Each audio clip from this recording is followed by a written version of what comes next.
Well, this is it, she said. No butler to come take your coat? She glanced over her shoulder, giving me a wry grin. It's Miami. I don't wear a coat often enough to need someone to help me take it off. I took a few steps, my shoes clicking on the hardwood floor.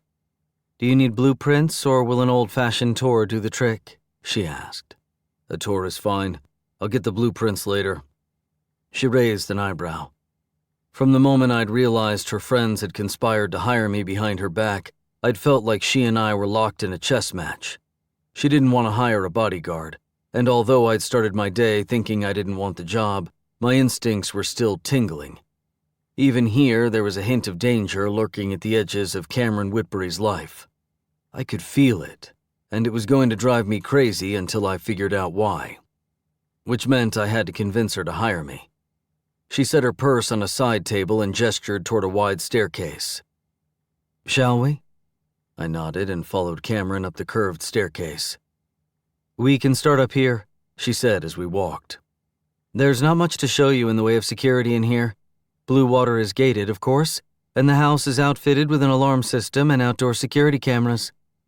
The second floor had hardwoods and a subtle beach vibe, blues and grays, splashes of teal, tasteful artwork, but no personal photos on display. Guest rooms, she said, pointing out several doors. They have private bathrooms.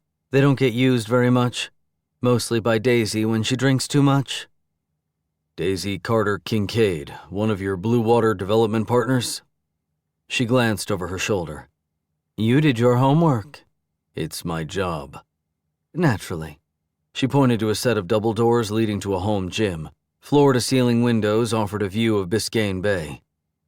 That's where Inda, my personal trainer, tortures me. There's another bathroom through that door. We moved on past more guest rooms, then a set of closed double doors. She opened one side. My bedroom. There's a master bath and a closet through that other door. Enormous windows offered an expansive view of sparkling blue water. A single chair with a throw blanket draped over the back sat next to a small table with a stack of books. A plush rug took up most of the center of the room.